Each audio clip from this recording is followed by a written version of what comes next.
오늘 창세기 22장 1절 18절 말씀을 통해서 하나님의 이름 여호와 이레라는 점을 함께 은혜를 나누고자 합니다. 지금 계속 우리는 하나님의 이름을 통해서 하나님 어떤 분이신지를 우리가 이제 배우고 있습니다.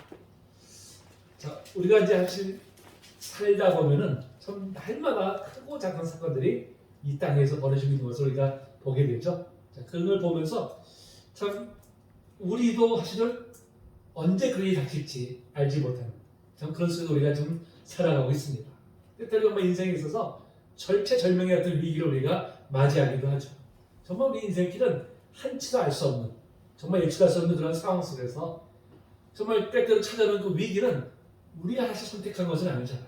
우리가 처한 것도 아니었는데도 불구하고 마치 불청객처럼 삶의 위기가 이제 우리에게 찾아와서 우리를 고통스럽게 하기도 하고 때로는 또 절망을 우리를 또 몰아가기도 합니다.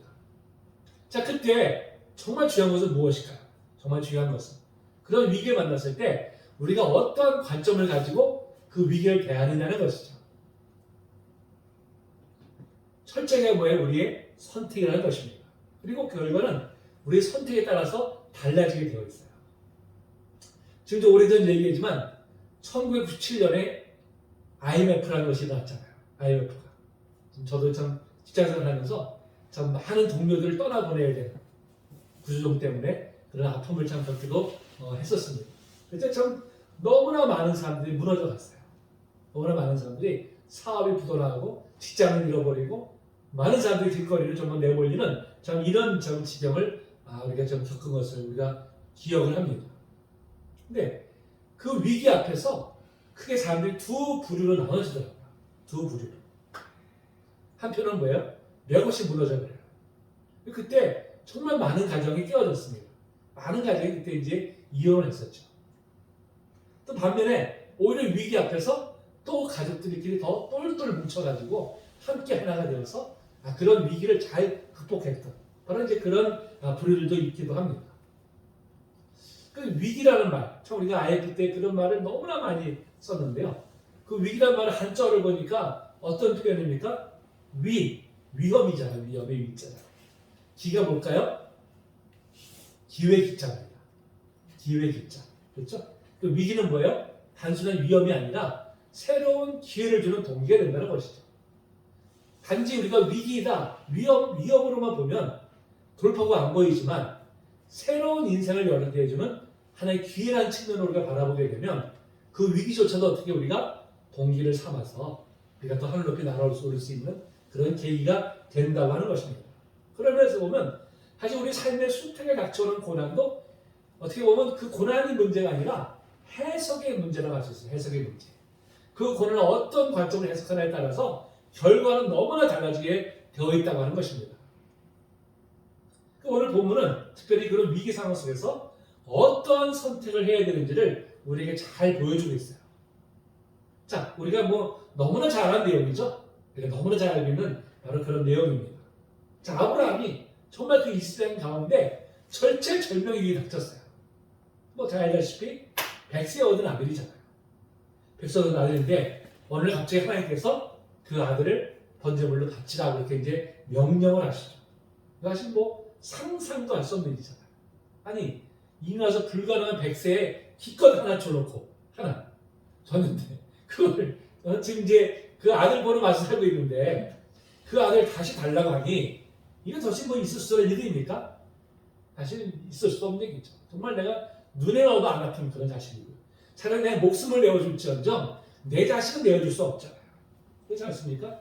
차라리 하나님께서 내 생명을 달랐으면 아브라함이 기꺼이 주셨을 텐데 아니 100세 얻은 아들을 달라고 하니 이게 정말 도대체 상상할 수도 없는 일이죠.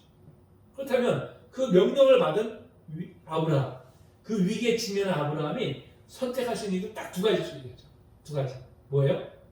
순종이나 불순종이잖아요. 그렇죠? 두 가지밖에 없어요. 하나님 뜻에 순종할 것인지 아니면 불순종할 것인지 두 가지 이제 딱 선택의 기로에 이제 놓여 있었습니다. 우리 알다시피 아브라함은 바로 순종의 길을 이제 선택하게 되었죠. 참 그 선택하는다는 것이 사실 우리가 그냥 책으로 봐서 그렇죠. 말씀을 들어서 그렇지 뭘 내가 당사자로 한다면 여러분 그게 얼마나 어려운 선택이겠습니까? 세상에 내 자신의 건짐을 바치라는데 그거를 여러분 정말 아무런 거리낌 없이 바칠 수 있는 아무리 믿음의 사람이 할지라도 바칠 수 있는 사람이 사실 어디 있겠습니까?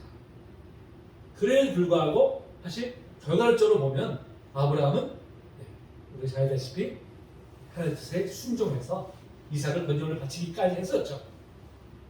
물론 이제 하나님께서 거기서 이제 만류하셨지만 결과론적으로 그 일로 인해서 또 하나님의 엄청난 복을 받는 바로 이제 그런 은혜를 누리게 된 것을 우리가 보게 됩니다.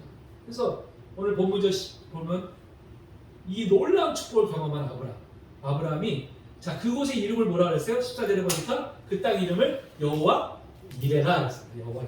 여호와 이레가 뭐예요? 하나님께서 준비하셨다는 뜻이죠.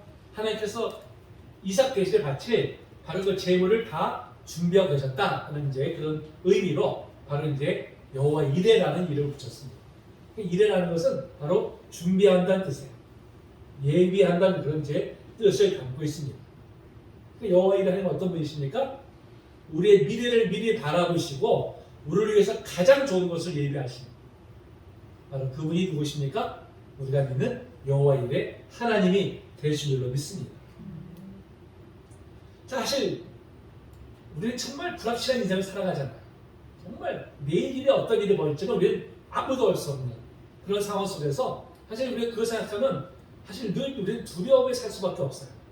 그렇지 않습니까? 오늘 내가 평안을 누린다 할지라도 내일 어떻게 될지 모르면 그것만 생각하면 어떻습니까? 늘 우리는 근심과 두려움 속에 살아갈 수밖에 없어요. 그런데 우리가 어떻게 해요? 참 그 가운데서도 우리가 평안을 누릴 수 있는 것은 바로 여호와 이레 하나님 나를 위해서 가장 좋은 것을 예비하고 계시는 바로 그 여호와 하나님께서 나의 하나님이 되시기 때문에 우리가 이 정말 불확실한 이 세상을 살아가면서도 그 가운데서 우리가 소망을 가지고 우리가 정말 평안 가운데 우리가 살아가고 있는 줄로 믿습니다. 자 그러면 여호와 이레 하나님은 어떤 하나님이실까요? 어떤 하나님? 자 무엇보다 여호와 이레 하나님은 우리 인생을 시험하시는 하나님이시죠. 오늘 1절에 보니까 하나님이 아브라함을 시험하시려고 그랬어요. 아브라함을 시험하시려고. 사실 이 말씀 우리가 의아심이 들죠. 아니 왜 하나님 우리에게 인생에 시험을 주십니까? 그렇지 않아도 힘든 인생길을 걸어가는데 아니 그렇지 않아도 힘들 텐데 왜 하나님은 그런 인생에 왜 또 시험까지 주시는가? 도저히 우리가 이해하기가 참 어려운 일이죠. 그래서 그런 말씀 드렸었는데요. 영국의 그 저명한 작가이고 변증론자였던 C.S. 루이스라는 작가가 있었어요. 영국에 이제 대학에서 학생을 가르치는데 학생이 찾아서 물어봅니다. 교수님, 하나님은 사랑의 하나님이시라면서 왜 인간에게 고통을 주십니까? 사랑의 하나님 맞습니까? 질문했어요. 그때 루이스 교수가 이렇게 대답했다고요. 학생, 그렇지 않아도 인간이 교만한데 고통마저 없으면 얼마나 교만해지겠습니까? 그렇잖아요, 우리가 삶에 참아 어려움이 있으니까 그나마 좀 이만큼 겸손하게 사는 거죠. 우리가 만약에 하늘마다 행통하고 하늘마다 잘 잠든다면 정말 교만이 아마 끝이 그게 나갔을 거예요. 하나님이 필요 없는 거죠. 하나님이. 아니 내가 다 잘 되는데 하나님 무슨 필요가 있겠어요. 그래서 이 땅에서 정말 그런 나름대로 가진 게 많다 하는 사람들일수록 정말 하나님을 필요로 여기지 않죠. 사실은 돈이 하나님이고 권력이 하나님이고 지식이 하나님인데 굳이 내가 하나님을 의지할 이유가 없는 것이죠. 하나님께서 우리에게 시험을 허락하신 이유는 무엇보다도 이 고난을 통해서 우리에게 복을 주시기 위함이다. 그런 것을 우리가 분명히 믿습니다. 그럼 학교에서 시험을 학생들 잘 치르잖아요. 학생들 보고 시험이 좋냐 물어보면 아마 좋다고 하는 학생들은 아무도 없을 거예요. 누구든 공부를 잘하는 학생도 아무도 없을 것입니다. 근데 왜 이렇게 시험을 칠까요? 시험이 없으면 어떻게 돼요? 공부를 안 하죠, 당연히. 시험이 없는데 왜 공부하겠어요? 근데 시험이라는 게 있으니까 공부를 하게 되고 또 배우고 그동안 배웠던 걸 정리하는 계기가 되기 때문에 그걸 통해 성적이 향상되니까 그래서 이렇게 이제 시험을 치는 것이죠. 우리도 마찬가지가 인생이 고난을 통해서 우리가 어떻게 해요? 성장해 가는 것이죠. 참 그 모났던 부분들, 정말 모났던 부분들이고 남을 찔렀던 그런 가시와 같은 게 우리의 심성이었는데 고난을 통해서 하나님께서 이 모난 부분들을 두글두글하게 만들어주셔요. 그 가시들 다 제거해 주세요. 고난이 없었으면 절대 그것들이 사라지지 않았을 텐데 하나님께서 그런 고난의 과정을 통해서 그걸 다 깎아내시고 둥글둥글 만드셨기 때문에 그나마 지금 이 모습으로 있는 겁니다. 제가 다른 사람 얘기하는 게 아니라 저를 얘기하는 거죠. 제 모습을 얘기하는 겁니다. 그래서 신명기 8장 2절에 보면 이렇게 말씀하고 있어요. 네 하나님 여호와께서 이 40년 동안 너로 광야의 길을 걷게 하신 것을 기억하라. 이는 너를 낮추시며 너를 시험하사 네 마음이 어떠한지 그 명령을 지키는지 아니 지키는지 알려 하심이라 그랬어요. 하나님께서 그 광야의 길을 40년 동안 걷게 하신 이유가 뭐예요? 바로 그런 과정을 통해서 그 이스라엘 백성들의 교만한 마음을 꺾고 그들을 다듬어서 그래서 가나안 땅으로 들어가도록 하기 위해서 이 40년 과정을 이제 허락하셨다고 하는 것입니다. 그래서 우리 무엇보다 고난을 통해서 우리 하나님의 뜻을 발견하게 되고 하나님께 순종하는 겸손한 사람으로 이제 바뀌게 됩니다. 그래서 우리 고백하죠. 고난이 내게 유익입니다. 이런 이제 고백을 우리가 하게 되는 것이죠. 아브라함이 이 시험을 정말 참 믿음과 순종을 통과를 했어요. 그때 뭐라고 말씀하십니까? 12절에 보니까 내가 네 아들 네 독자가 아들도 내게 아끼지 아니하였으니 내가 이제 내가 하나님을 경외하는 줄을 아노라 이렇게 말씀하십니다. 하나님의 시험에 땅땅땅 이제 합격한 것이죠. 그것도 턱걸을 합격한 게 아니라 아주 우수한 성적으로 이제 합격을 한 것입니다. 하나님은 그 아브라함의 믿음과 순종을 정말 크게 기뻐하시고요. 그게 엄청난 복을 이제 약속하셨습니다. 우리도 정말 하나님께서 허락하신 시험이 우리가 닥칠 때가 있잖아요. 정말 그때 우리가 어떠한 자세, 어떠한 우리가 관점을 가지고 그 시험을 우리가 대하는 것 볼 때 여기 계신 분들은 다 바로 믿음으로 긍정적인 관점으로 그것을 바라봤고 그렇기 때문에 그 고난을 이겨내서 여기까지 오게 된 줄로 믿습니다. 두 번째로 하나님 여호와에게 하는 어떤 것입니까? 바로 우리 인생 위해서 가장 좋은 것으로 준비하신 하나님이시죠. 자, 아브라함은 위기를 믿음으로 반응한 사람이었습니다. 인간으로 도저히 받을 수 없는 그런 명령이지만 그는 정말 주저하지 않았어요. 순종했습니다. 오늘 3절에 보니까 아침 일찍 일어났다고 성경이 기록하고 있어요. 아침 일찍. 그게 뭐예요? 그 전날 하나님 말씀하셨는데 아침 일찍 그냥 바로 순종해서 그 일을 시작에 이제 옮기고 있는 것이죠. 하나님의 명령에 신속하게 반응했습니다. 신속하게. 그런 밤에 잠을 잘 잤을까요? 잘 잤을까요? 잤을 리가 없죠. 밤새 어떤 눈으로 밤을 새웠을 것이죠. 근데 사라에게 얘기했을까 안 했을까? 사라에게 당연히 안 했죠. 사라에게 했으면 절대 그런 뭐 있을 수가 없는 일이죠. 사라가 차라리 나를 죽이고 가라고 이제 아마 그 앞에서 나갔을 것입니다. 아브라함은 그래서 사라에게 말도 못하고 혼자서 밤새도록 정말 잠도 못 자고 뒤척뒤척 하다가 아침에 일찍 정말 몬둥이 트자마자 일어나서 이제 길을 떠났을 것으로 분명히 그렇게 이제 보여집니다. 참 도저히 인간이 나타날 수 없는 명령이지만 어떻게 수정할 수 있었을까요? 어떻게? 바로 지금까지 자기가 경험한 그 하나님이 너무나 신실하시고 너무나 좋으신 하나님이심을 그가 믿었기 때문에 그 하나님을 경험했기 때문에 바로 이 순간에도 하나님께서 지시하신 것에는 반드시 뜻이 있을 것을 그가 믿고 거기에 이제 순종을 하게 된 것이죠. 자, 오늘 5절 말씀을 보니까 그게 잘 나타나 있어요. 5절 말씀이. 자, 어떤 말씀입니까? 자, 하나님이 지시하신 곳, 모리아 산이라는 곳으로 3일을 거쳐서 이제 갑니다. 자, 산 밑에서 종들한테 기다려 그러죠? 근데 뭐라고 그래요? 뭐라고 합니까? 내가 아이와 함께 저기 가서 예비하고 그랬어요. 그 다음에 우리가 너희에게로 돌아오라 그랬어요. 우리가. 예전에 개혁 성경에는 이 우리가 한 말이 없었습니다. 들어가지 않았어요. 근데 이번에 개혁 성경에 우리가라고 명확하게 집어넣었습니다. 근데 원래 원문 뜻에는 이게 다 포함되어 있었어요. 돼 있었는데 그냥 개혁 성경에 이걸 집어넣지 않을 뿐인데 이제 그걸 분명하게 하기 위해서 우리가라는 말을 이제 넣은 것이죠. 그게 뭐예요? 아니, 자기 지금 이삭을 번제로 바치기 위해서 올라가잖아요. 그렇지 않습니까? 그러면 뭐예요? 자기 혼자 돌아와야 되잖아요. 혼자 돌아와야 되는데 우리가라고 표현하고 있어요. 이게 무슨 뜻입니까? 무슨 뜻? 바로 하나님께서 그를 다시 살려주실 것을 그가 믿었기 때문에, 그가 그렇게 믿었기 때문에 우리가 도래로라는 바로 이런 말을 이제 그가 할 수 있었던 것이죠. 자, 그러면 아니 이삭을 번제물로 바치라고 해서 분명히 순종이 여기까지 왔어요. 바칠 것입니다. 근데 어떻게 다시 이것을 이삭과 함께 다시 돌아올 것을 어떻게 고백할 수 있었을까요? 그냥 막연한 소망일까요? 아니죠. 하나님 말씀에 근거한 믿음입니다. 하나님 말씀에 근거한 소망이에요. 하나님 뭐라고 말씀하셨어요? 창세기 21장 12절에 보니까 네 아이나 네 여종을 위해 근심하지 말고 사라가 내게 이르는 말을 다 들으라. 이삭에게서 나는 자라야 내 씨가 칭할 것이라 그랬어요. 하나님은 뭘 말씀하셨어요? 이삭을 통해서 나오는 자식들이 내 씨다, 내 후손이다 하는 것을 분명히 약속하셨어요.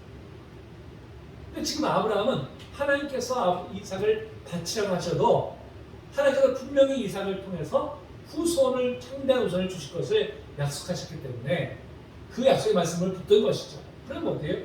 번제를 바치더라도 반드시 다시 되돌려 주실 것이다, 다시 살려 주실 것이라는 그런 분명한 믿음이 이제 그에게 있었습니다. 그래서 기꺼이 순종할 수 있었던 것이죠. 그래서 히브리서 기자는 히브리서 11장에서 이렇게 고백하고 있어요.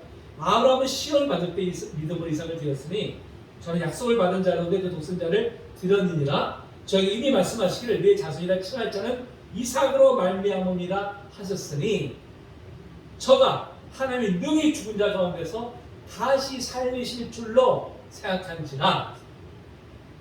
하나님의 약속의 말씀을 붙들고 그래서 이삭을 반드시 다시 살려주실 것이다 하는 것을 믿음이 그에게 있었다는 것이죠. 그래서 바로 이러한 고백을 그가 이제 드릴 수 있었던 것입니다. 기꺼이 순종할 수 있었던 것이죠. 그래서 우리의 믿음은 막연한, 우리의 소망은 막연한 소망이 아닙니다. 하나님의 말씀을 붙드는 믿음이고요. 하나님의 말씀에 붙드는 소망입니다. 막연하게 그냥 이럴 거야, 이랬으면 좋겠어가 아니라, 그래서 우리는 하나님의 약속의 말씀을 붙들고 우리가 기도하는 이유가 바로 여기에 있는 것이죠. 그 말씀에 우리가 확실히 믿는다면 요동할 이유가 없는 것이죠. 왜? 하나님이 약속하셨습니다. 우리가 왜 요동합니까? 하나님의 약속의 말씀을 우리가 붙들지 못하기 때문에 그런 것이죠. 그래서 우리 무엇보다도 그래서 우리가 말씀을 그래도 많이 알아야겠죠. 많이 배워야겠죠. 우리가 많이 가지고 있어야 됩니다. 그래야만 우리가 그 약속의 말씀을 붙들 수가 있는 것이고요. 그래서 우리가 그걸 통해서 믿음의 성장에 가는 것이죠. 그럼 말씀과 기도로만이 우리는 성장해 나갈 수 있습니다. 말씀과 기도는 그야말로 양축에 어떤 하나도 우리가 기울어서는 안 되는 것이고, 말씀과 기도가 늘 균형 있게 가는 신앙, 그것이 바로 이제 온전한 신앙인 것입니다. 이렇게 아브라함이 그 믿음을 가지고 이삭을 번제물을 바치려고 했더니 이제 어떻게 했어요? 하나님이 급하셨어요. 하나님이 급하셔가지고 얼른 그것을 이제 제재를 하면서 미리 예비하셨던 바로 수량을 이제 대신해서 이제 바치게 하십니다. 바로 이런 과정을 통해서 하나님은 바로 아브라함의 믿음이 정말 하나님의 말씀을 붙들고 그 약속의 말씀에 소망의 근거를 둔 바로 이제 온전한 믿음임을 확증하셨죠. 확증. 하나님이 친히 확증해 주신 것입니다. 바로 이 아브라함은 이 믿음을 통해서 이제 그동안에 오랜 세월 동안에 그 믿음의 여정을 걸어왔는데 그 믿음의 절정에 바로 이제 이르게 된 것입니다. 하나님은 항상 우리에게 가장 좋은 것을 예비하시고 우리를 인도해 가십니다. 그분이 누구세요? 여호와 일의 하나님이시죠. 바로 저와 여러분의 하나님이 되신 줄로 믿습니다. 자, 이렇게 하나님의 말씀을 여호와 일에 대신 하나님을 믿고 순종할 때 하나님은 어떤 복을 주실까요? 오늘 16절부터 18절까지 보니까 바로 엄청난 복이 이제 기록되어 있죠. 18절까지. 자, 어떤 복입니까? 자, 메시가 크게 번성하는 별과 같고 바닷가에 모래와 같게 하리니 그랬어요. 엄청난 이제 자손의 그 복을 약속하시면서 특별히 메시가 그 대적의 성문을 차지하려고 했어요. 또 메시로 말미암아 천하 만민이 복을 받으라 했습니다. 자, 그러면 여기서 가리키는 메시는 누굴 가리키는 것일까요? 누구를? 바로 메시아이신 예수 그리스도를 가리키는 것이죠. 메시가 대적의 성공을 찾아낸다는 게 뭡니까? 대적의 성공을 찾아낸다는 것은 대적을 무너뜨린다는 것이죠. 바로 사탄을 이제 바로 예수 그리스도께서 그거를 이제 무너뜨리실 것을 이제 말씀하신 것이고요. 그 다음에 메시로 말미암아 천하 만민이 복을 받으라 했어요. 예수 그리스도를 말미암아 천하 만민이 정말 온 인류가 바로 구원의 복을 받는 그런 놀라운 축복을 이제 받게 된 것입니다. 그것이 뭐예요? 아브라함의 후손으로 나왔어요. 여러분 이게 얼마나 참 영광스러운 일입니까? 아브라함의 그 후손에서 바로 이 하나님의 성육신 하셔가지고 바로 온 인류를 구원하고 사탄 마귀를 무너뜨리는 이 놀라운 그 일을 행하실 바로 그분이 아브라함의 후손으로 오셨다는 것. 이거야말로 정말 엄청난 복이 아닐 수가 없는 것이죠. 그래서 지금 수십억의 인구가 아브라함을 어떻게 평가합니까? 바로 믿음의 조상으로, 믿음의 조상을 우리가 이제 이렇게 받들고 있잖아요. 이것이 바로 이제 아브라함이 받은 바로 이제 그런 엄청난 복인 것입니다. 여러분 그렇습니다. 우리가 이 땅을 살아가면서 정말 예기치 않은 그런 어려움이 우리가 닥칠 때가 있습니다. 예기치 않은 어려움이 닥칠 때 우리는 지금 어떻게 반응하고 있습니까? 정말 우리가 평소에 신앙이 정말 좋은 것 같은, 믿음이 정말 좋은 것 같은 그런 분들이 의외로 그런 시험이 닥쳤을 때, 고난이 닥쳤을 때 그 믿음의 징표가 드러나는 경우들을 보게 돼요. 그렇게 믿음이 좋았던 분들이 어려움이 닥치면 그것으로 인해서 믿음이 흔들리고 때로는 뿌리째 뽑혀져가는 그런 모습을 볼 때 참 안타깝습니다. 도대체 그러면 그분의 믿음은 과연 무엇이었을까? 우리가 다시 한번 생각해 보게 되죠. 우리는 하나님은 반드시 우리를 위해서 가장 좋은 것을 예비하시고 우리를 인도하시는 분이십니다. 지금 당장 우리 고난이 닥칠지라도 하나님 바로 그런 과정을 통해서 또 모든 것을 합력해서 선을 이루시는 분이세요. 우리 고난이 닥칠 때 하나님 또 이 과정을 통해서 또 나를 어떻게 이끌어 가실 것인가 하는 걸 우리는 또 기대감을 가지고 우리가 바라보게 되는 것이죠. 물론 고난 닥치는 힘들어요. 고통스럽습니다. 다른 게 보이지 않아요. 그때 우리가 해야 될 일은 뭘까요? 바로 여호와 이를 하나님을 붙들고 이를 꽉 깨물고 끝까지 우리가 인내하는 것입니다. 그 자리에 우리가 지키는 거예요. 지키면 하나님께서 반드시 그 길을 지나게 하십니다. 폐하길을 열어주시고요. 그 과정을 통해서 또한 우리의 모난 모들을 깎아내시고 또 우리를 성장시켜 주시고 거기에 우리의 큰 복으로 우리를 분명히 인도하여 주십니다. 우리가 너와 이를 되신 그 하나님을 그것만 의지하는 우리 모두가 되시기를 주님의 이름으로 축복합니다. 네, 우리 찬양하시고요. 함께